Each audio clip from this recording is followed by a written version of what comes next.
Hey, time for your life's math and history, and we are going to take a look at the square root method. So recently, we have been trying to solve a lot of quadratic problems, and also we've been doing a lot of trying to find the x-intercept in those kind of problems from that video.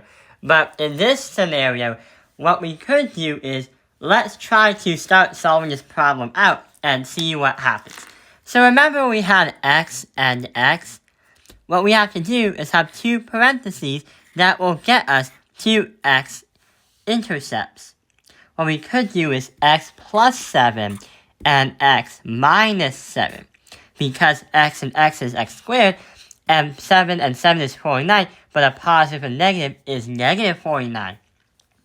But before we start solving for that, there is an actual easier way we can do this about it. It's called the square root method. So instead of trying to factor to find the facts and the x-intercepts, what we could do is get the c value to the other side.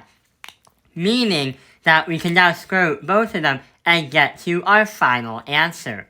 So here's what's going to happen. We have to add that by 49 and add this side by 49. So we get x squared equals 49. Now, all we have to do is square root the x squared and square root the 49. And when you get that, x is going to equal positive and negative 7. And that is going to be our answers. X equals positive 7 and x equals negative 7. So this strategy is perfect when you try to have no b values like the last video, but is able to square root it all out. So let's try another problem, which is a little bit more complicated. So right over here is a similar problem, but we have p minus 4 squared in parentheses equals 49. But before we start factoring like we did in the last one, what we could do is take a look at 49, but mainly take a look at p minus 4. There's a square right there. And when there's a square right there, there is something that we could do to cancel that out. We can square root the square, because when you square root something and you have a number and a square, they do cancel each other out, and all you have is just that number. Like the square root of 4 squared is just 4. It cancels out. So here's what's going to happen. P minus 4, and then we have to do the square.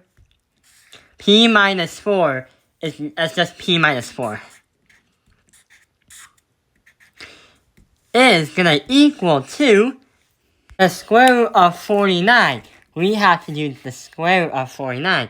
And that's going to be 7. So here's what happens. P minus 4 equals 7. If we add that by the 4 and add this side by the 4, P is going to equal positive negative 11. And there we go. Another solved problem.